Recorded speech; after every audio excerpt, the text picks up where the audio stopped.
tenemos el placer de recibir con nosotros a Alberto Rojo, doctor en física, egresado del Balseiro, profesor de la Universidad de Michigan, un músico enorme, un músico que ha tocado, ha grabado y ha compuesto para Mercedes Sosa, ha tocado y ha grabado junto a Charly García, a Pedro Aznar, un escritor exquisito. Su libro sobre Borges y la física cuántica está en mi mesa de luz desde que lo conseguí y lo repaso cada vez que puedo. Además, es un gran divulgador de la ciencia. Su ciclo Física en Cuarentena es realmente delicioso, son unos cortos pequeños, pero además tiene programas en Canal Encuentro, un programa que ya pasó fue Artistas de la Ciencia, y uno que todavía se está transmitiendo, Mozo, hay un físico en mi sopa. También podemos encontrar sus charlas TED, sus charlas en el MINCIT, en el C3 y en diferentes universidades del mundo, y grupos de jóvenes, los jóvenes nucleares, que también han multiplicado y difundido sus charlas. Así que, Alberto, un placer recibirte. Bueno, gracias, Romina, por la presentación. El placer es mío hablar con provinciana. La primera pregunta que yo me hago es ¿por qué tengo que traer o buscar y mover cielo y tierra para conseguir un físico para hablar de historia? Y para hablar de literatura. Porque en realidad la literatura había anticipado a la ciencia descomponiendo la historia. Y me refiero a Borges y al Jardín de los Senderos que se bifurcan. Está bien. Suipen diseñó un laberinto y escribió un libro. Y nadie se imaginaba que ambas cosas serían lo mismo. Que el laberinto no era espacial, sino temporal. Me voy a permitir leer una frase, parte de un párrafo, de los miles que tengo marcados. Mi libro se está desarmando. Qué bueno, qué honor, che. La verdad que me da una gran alegría. En todas las ficciones, cada vez un hombre se enfrenta con diversas alternativas, pero opta por una y elimina las otras. En la del casi inextricable Suipen, opta simultáneamente por todas. Me parece una idea fantástica, la de los mundos simultáneos, es algo que vos has explorado bastante. Y pienso si será que en algún momento, será que alguien ha hojeado nuestro libro al azar y estamos, sin darnos cuenta, en un mundo paralelo. Es decir, en este momento, en otro mundo, seguimos todos con nuestras actividades habituales, o si multiplicamos las posibilidades, ¿será posible que en este momento, en otro mundo, las medusas naveguen por los canales de Venecia eternamente? Bueno, Borges propone que sí, ¿no? Y la física cuántica, por ahora, a pesar de que es una opción muy extravagante, dice que sí. O sea, es una salida a la interpretación del hecho de que hay un azar intrínseco en la física cuántica, y cuya única solución es que cada vez que uno observa un sistema, cada vez que mide, el universo se replica en tantas copias como alternativas hay a los posibles resultados hay a la medición. Y bueno, eso quiere decir que, bueno, pareciera ser que o Dios juega los dados o todos los dados salen simultáneamente, uno en cada universo, ¿no? Eso es sobre lo que yo escribí. Borges anticipa esa idea de que estamos, no sé si tanto si alguien ha hojeado el libro, ¿no? Porque si uno dice que alguien ha hojeado el libro, de alguna forma está insinuando un gran observador, ¿no? Que somos las páginas del libro y, bueno, si uno piensa en un libro, claro, hay un lector, un gran lector de ese libro, o sea que de ahí ya estamos hablando, estamos invocando una idea de algún modo religiosa, ¿no? Pero quizás hay un gran lector, no lo sé.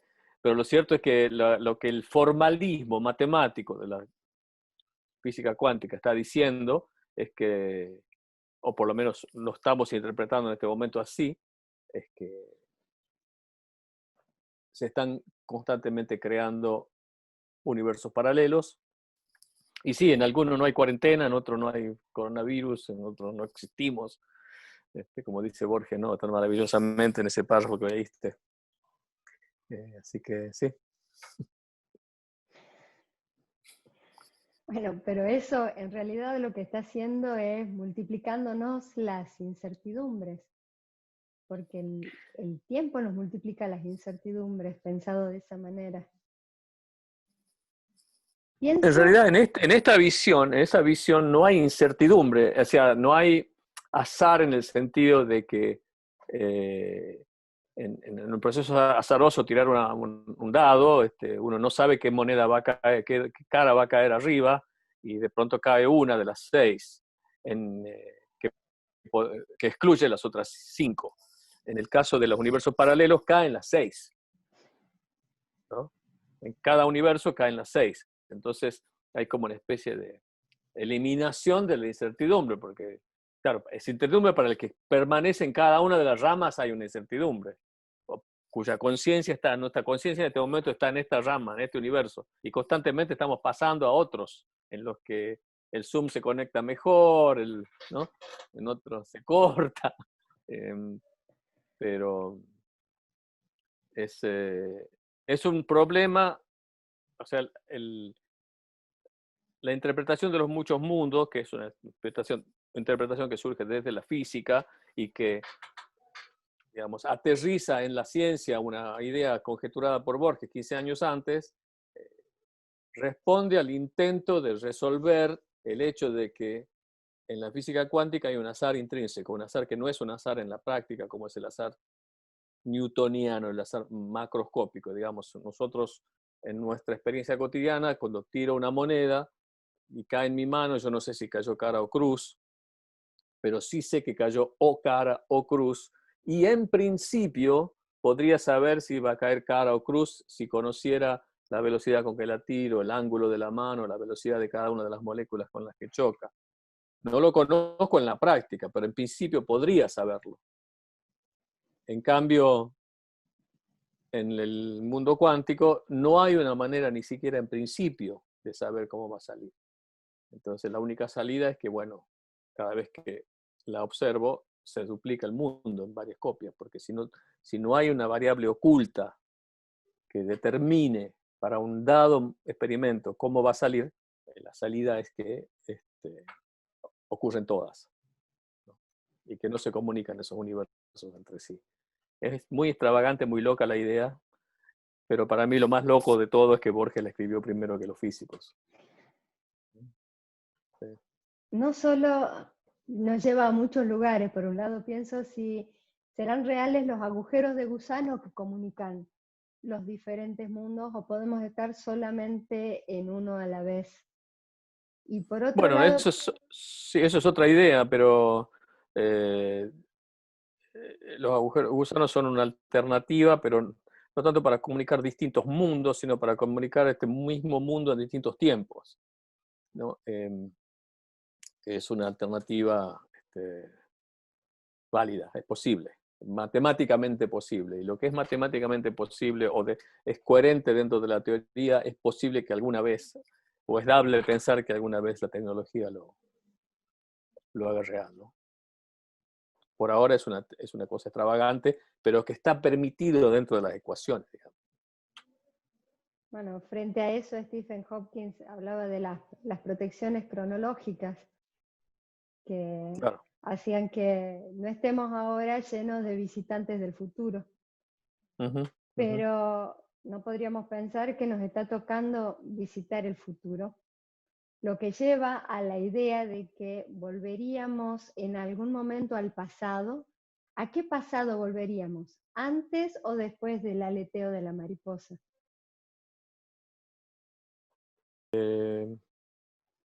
¿A qué pasado volveríamos? No sé. Es contradictorio en cierto punto pensarlo que uno vuelve al pasado de esta misma rama del mundo, ¿no? Porque bueno, yo puedo volver y matar a mi abuelo y entonces aniquilo el presente del cual partí. Pero sí sería posible en principio volver al pasado en una rama distinta de esa proliferación de universos paralelos, ¿no? O sea, también es una posibilidad, ¿no? Que la física no la excluye. Ahora, volver al pasado en el sentido de la flecha del tiempo termodinámico, digamos, en el que yo existo en este punto y después vuelvo a otro, es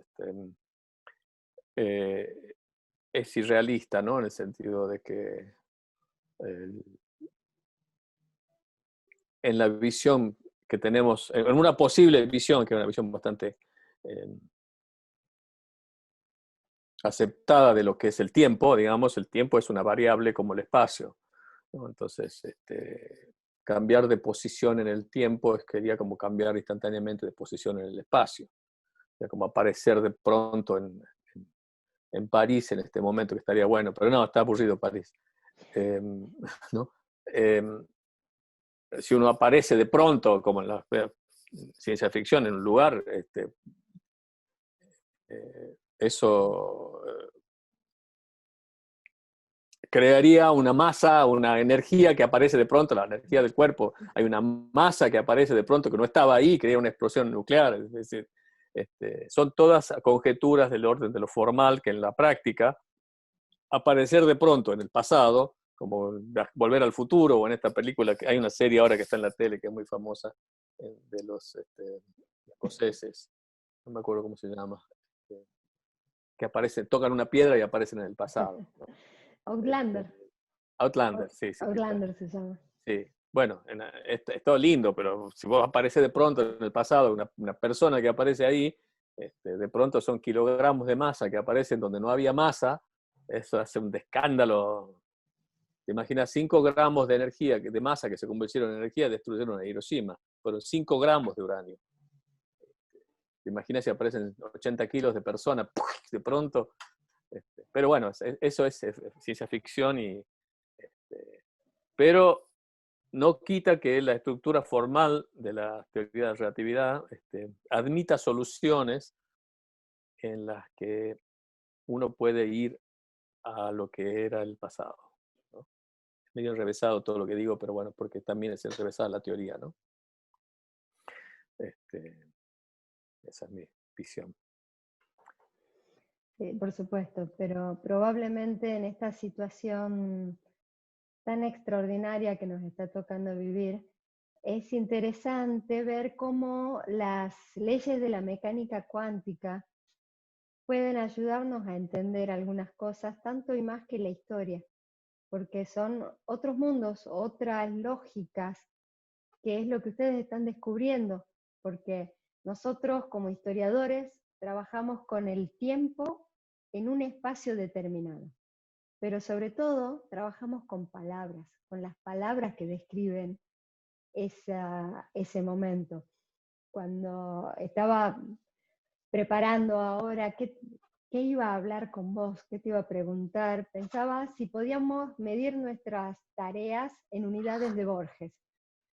En unidades de Borges. Sí, o medirnos en espejos, reflejarnos en espejos de Borges. Y yo pensaba que mi tarea de historiadora, más que reflejarme en el espejo de los jardines de senderos que se bifurcan, se refleja en Clon Uquari Orbis Tertius. Clon es un mundo creado por una sociedad secreta de historiadores, poetas, astrólogos, moralistas, que además inventan lenguajes. En el hemisferio austral no existen los sustantivos y se habla solamente con verbos. Y en el hemisferio boreal se habla solamente con adjetivos. ¿Y no será que nosotros con palabras estamos inventando el pasado? Siempre me lo pregunto. Pero los físicos trabajan con el tiempo y lo multiplican y buscan sus trayectorias, no los modifican con las palabras. Entonces, No modifican el no lo tiempo con las palabras. claro, no modifican el tiempo con las palabras, no modifican su materia con el discurso. en ese sentido, pienso en este momento en que no sabemos muy bien a qué asirnos ni para dónde vamos a ir. Las leyes de la mecánica cuántica no nos pueden dar una pista. Yo creo que no tanto, ¿no? La física cuántica describe el mundo microscópico, describe las extravagancias del mundo a escala muy chiquita, y, y para interpretar esa dinámica a nivel microscópico que es muy peculiar y muy distinta de la dinámica de los objetos cotidianos, hay un montón de alegorías y de imágenes y de ideas que se han usado dentro del contexto de la física y dentro de ese rango de aplicabilidad de lo microscópico, pero y como son tan atractivas y evocan alegóricamente nociones que se han usado, eh, digamos, dentro de la filosofía profunda o de la filosofía más New Age o más superficial, eh, entonces hay una tendencia a extrapolar las ideas de la física cuántica a rangos, como ocurre con muchísimo de la iconografía científica, cuando uno dice todo es relativo, como dijo Einstein. Bueno, Einstein no dijo que todo es relativo. Einstein dijo que el espacio y el tiempo son relativos de una manera muy específica. Eh, entonces, decir que todo es relativo, porque lo dijo como lo dijo Einstein, bueno, es llevar el enunciado de Einstein a extrapolarlo a terrenos donde no se aplica, ¿no? Cuando uno dice, bueno, yo, como dijo Heisenberg, si yo interactúo con algo, lo modifico. Es cierto que cuando uno observa algo o cuando uno conversa con alguien, altera lo observado, pero no altera lo observado a la manera de lo que decía Heisenberg, porque cuando uno altera lo observado a nivel microscópico, lo altera de una forma muy distinta, porque de la manera en que altera un objeto macroscópico cuando lo observa. Entonces, en la física cuántica hay ideas como coherencia a larga distancia, como la idea de estar en dos lugares a la vez, que es cierto, una partícula puede estar en a la vez, puede estar simultáneamente en dos lugares a la vez, y esos dos lugares pueden estar muy alejados entre sí, o sea que hay una especie de conexión, ¿no?, a larga distancia que aparece entre las partículas elementales. Ahora, extrapolar eso a la conexión entre dos personas o entre llevarlo, tomar ese lenguaje y usarlo para describir eventos de nuestro mundo macroscópico es un poco parte eh, de la pseudociencia, ¿no? Y como digo, del lenguaje New Age, del Deepak Chopra, que habla de la sanación cuántica, ese tipo de cosas que son más cercanos a la charlatanería que a la física, ¿no? O por lo menos a lo que lo que las ideas de la física eh, pretendían describir, ¿no?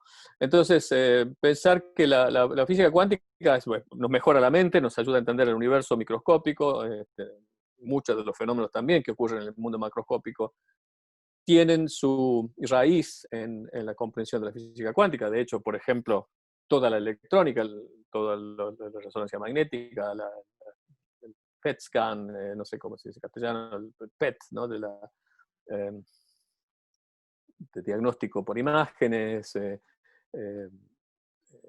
inclusive los virus, cómo son microscópicamente, la genética, todo es eh, física molecular en el fondo, que no podríamos entender, cuyos mecanismos no podríamos entender si no conocemos la física cuántica. Ahora, pensar que eso nos va a ayudar a resolver un problema social,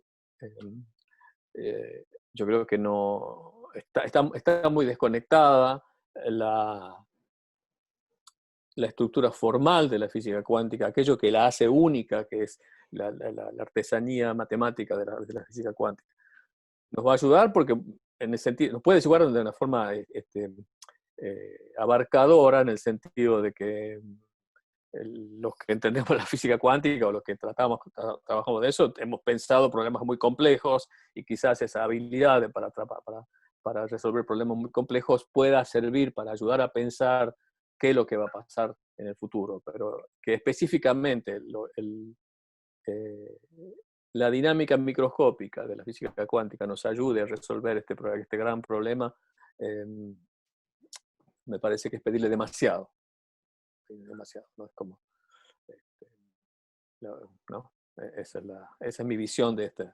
Estamos entre un gran problema que para mí tiene, ya no hablando como físico cuántico, sino como observador de la situación y como observador de mi propia situación, que por supuesto está causando estragos económicos, pero nos está llevando a lugares muy interesantes también, ¿no? De reflexión, de parar un poco la máquina, de pensar cómo puede ser, cómo es la vida viviendo solos o viviendo un poquito menos aturdidos por el mundo en general. Yo creo que es un momento que también tiene su poesía.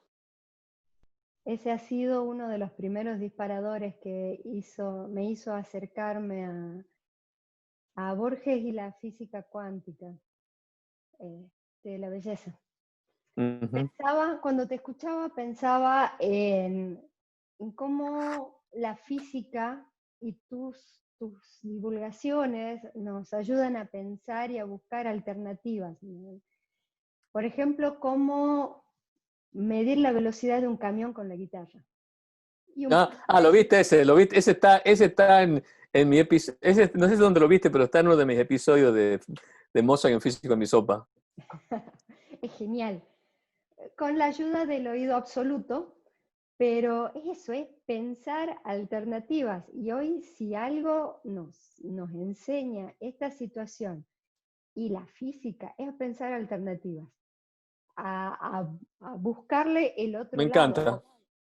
O cuando hablabas de la astrología y cómo los anillos de Saturno pueden influir tanto en mí como en la licuadora de mi abuela.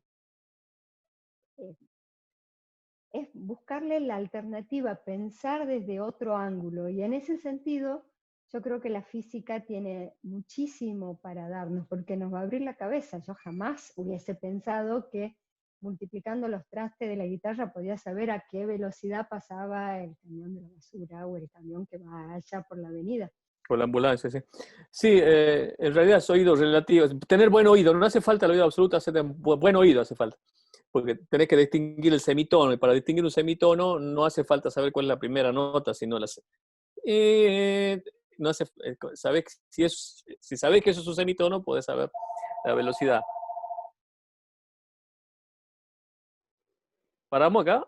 Hola, Alberto, está en una entrevista, gracias. Para que voy a sacar el teléfono de acá. Desconecté el fijo. Bien. Bueno. Para mí la idea de divulgar la física y de hacer física es justamente esa, ¿no? De pensar alternativas. Yo justamente cuando empecé mis videos de física en cuarentena, son videitos cortos que hago desde mi casa, caseros, la producción casera, además de hacerlo desde mi casa. Decidí hacer experimentos y comentar ideas de la física con objetos caseros. Y empecé a ver que también era un desafío creativo cómo hacer los experimentos con los implementos que tenía alrededor, ¿no? Y justamente hoy estoy con eso, haciendo distintas pruebitas para hacer una escultura hermosa de un japonés que la quiero reproducir para explicar cómo puede verse un círculo de un lado, un cuadrado del otro, y ver cómo la construyo, si la hago con cartón, si la hago con cartulina, si la hago con maderitas. Son desafíos cotidianos y que te invitan a pensar y a buscar las alternativas creativas, ¿no? O sea, para mí hacer física es una manera de estimular la creatividad, ¿no? Y en ese sentido, para mí tiene la misma misión, o en mí tienen la misma misión como divulgador, como contador de historias de la física, que tiene el arte, ¿no? Porque a mí me gusta mucho pintar, me gusta mucho hacer música, y para mí la música es una invitación a escuchar lo que de otra forma no escucharías. Pintar es una manera de ver lo que de otra forma no verías. Y la física también es una manera de ver el mundo, de pensar el mundo, que de otra manera no lo pensaría. O sea, hay un mundo que no estamos, somos parte, somos ese mundo y en gran medida nuestra vida cotidiana nos anestesia de una realidad que es misteriosa y enigmática y fantástica. Y bueno, uno ya deja de pensar que el hecho de que haya un nido de un pájaro es un hecho extraordinario y milagroso, y, y que cada fenómeno cotidiano que estamos viendo es un experimento que contiene el universo, y que uno, si lo mira con cuidado, va a aprender muchísimo y se va a conectar muchísimo más con esa experiencia de ser parte de ese universo. Entonces, para mí, hacer estos experimentos, hacer estos videos y ser físico me, me, me ayuda a sentirme presente, ¿no? Una forma de estar, tiene inclusive un elemento meditativo, estar en el presente, estar en el, mejorar la contemplación, estar más vinculado con el mundo. Y por supuesto, el trabajo de físico existe y es parte del desarrollo social, de la tecnología, digamos, somos, los físicos somos parte de una comunidad. Yo tengo mi trabajo y mi misión como divulgador en gran medida y como educador, pero hay, por supuesto, un gran trabajo de investigación que hace que apoya la investigación aplicada, que después viene la tecnología aplicada, la ingeniería, y digamos, toda una secuencia de pasos que hace que por un lado uno investigue en física cuántica y del otro lado haya mejores celulares y mejores, mayores libertades individuales, ¿no? Que es lo que en el fondo la ciencia y el desarrollo tecnológico ha conseguido, ¿no? O por lo menos me parece a mí que ha conseguido, ¿no? Entonces, la doble misión de la física es eso, ayudarte a pensar y a buscar ayudarte a darte herramientas para encontrar esas mayores alternativas de las que hablas vos, ¿no? Vos trabajás mucho la idea de que la ciencia no está disociada del arte y que la ciencia también contiene belleza. Hay un capítulo de tu libro, que lo tengo acá, de Borges y la física cuántica, en el que hablas de la importancia de la belleza para Einstein, para los matemáticos, para los astrofísicos, y en tu obra como músico también estás celebrando todo el tiempo el asombro, buscando de que seamos conscientes de esa belleza que si no la vemos se nos escapa y la perdemos.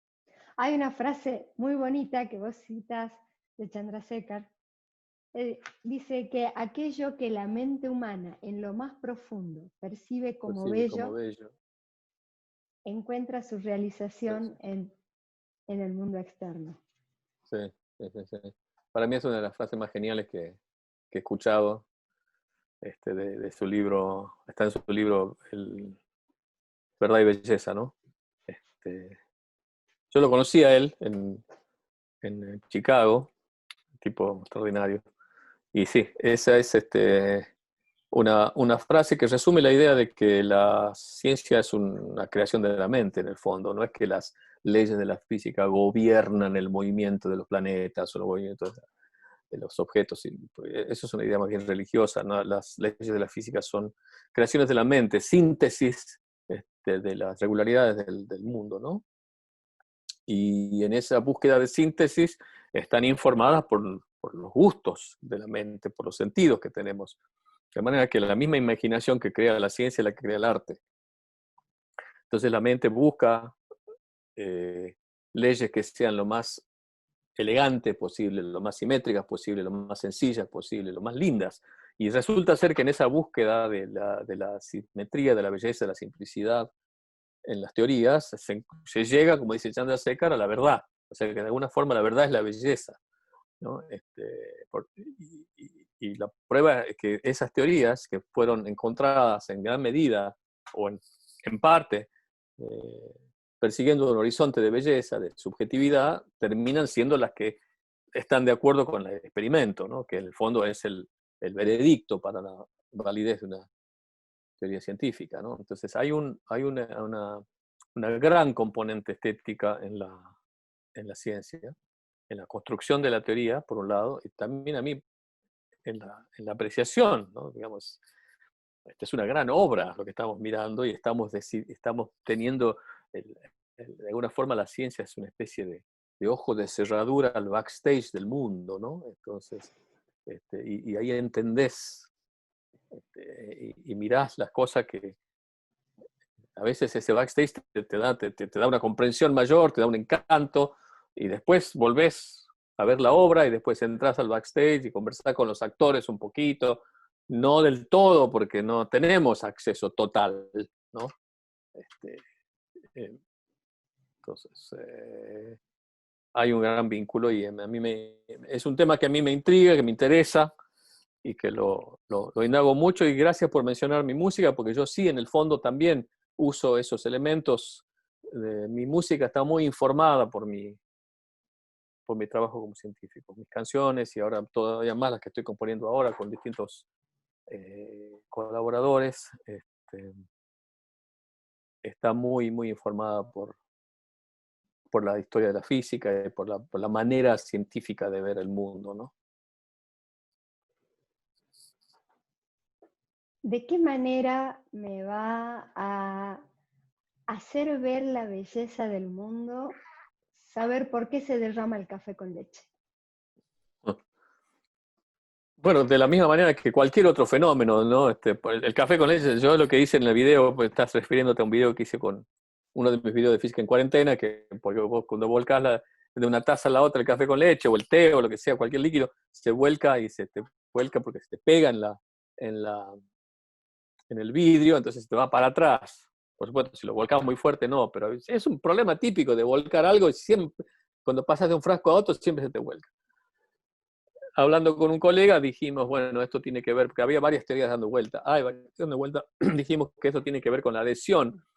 Las moléculas del líquido se adhieren a las del vidrio, entonces cuando vos la volcás despacito se van para atrás y se pegan. Entonces, lo que hay que hacer es poner una sustancia o un material que disminuya la adhesión del líquido con la superficie, por ejemplo, que son las sustancias hidrofóbicas, ¿no? Que es donde el agua tiende a no pegarse, sino que medio que tiene una fobia por razones moleculares a cierta superficie. Por ejemplo, el teflón es hidrofóbico, el agua no se pega al teflón, por algo se usa también como lubricante y como se usa en la plomería, ¿no? Entonces dijimos, ¿por qué no le ponemos una cintita de teflón a un frasco a una taza y ver si se vuelca o no se vuelca? Y no se vuelca. Esto es un problema práctico, un problema cotidiano, un problema casi de tecnología de plomería, pero en eso hay increíble cantidad de física, digamos.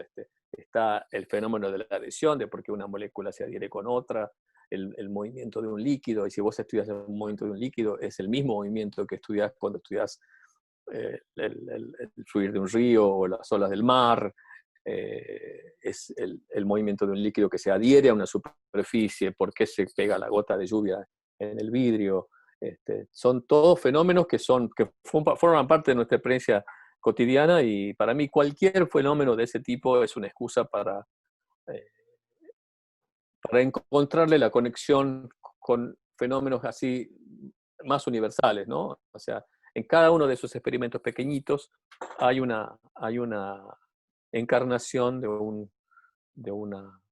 fenómeno, digamos, del milagro del universo, ¿no? En este caso, parece tonto volcarse el café con leche, pero si vos lo pensás con más detalle, hay, por un lado, mucha física, y por otro lado,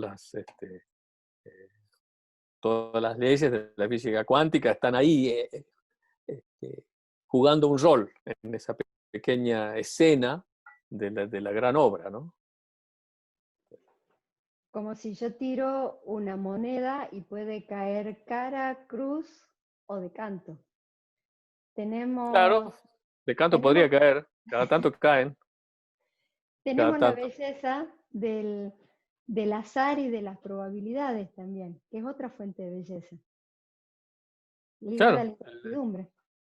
sí, la incertidumbre también es es un tema, ¿no? Un tema, por supuesto, eh, el azar. Yo tengo un libro sobre, sobre eso en mi libro de divulgación, que también tiene su encanto, ¿no? De hecho, la vida es un juego de azar. Prácticamente no hay nada que no esté sometido, qué sé yo.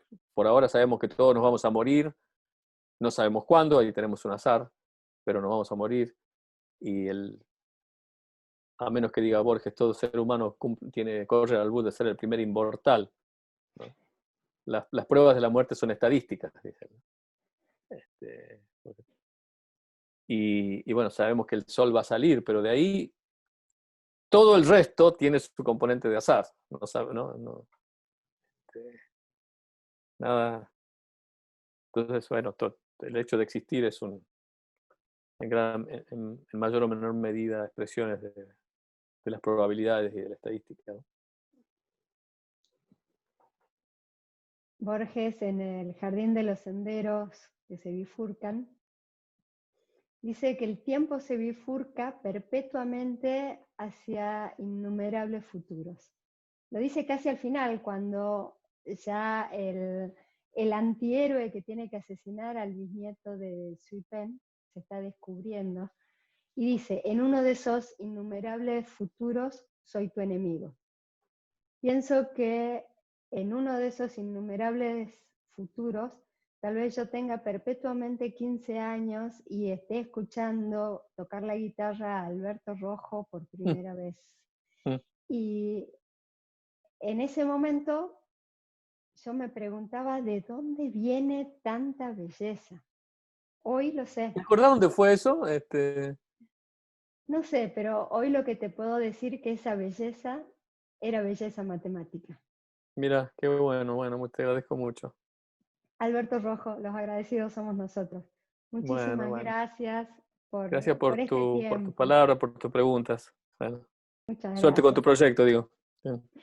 Alberto Rojo, profesor de física de la Universidad de Michigan, músico, escritor, una persona humildísima y un gran divulgador de la ciencia. Ha sido un placer conversar con vos y que nos ayudes a pensar. Hasta otro Bueno, momento. gracias. Dale, cuando quieras.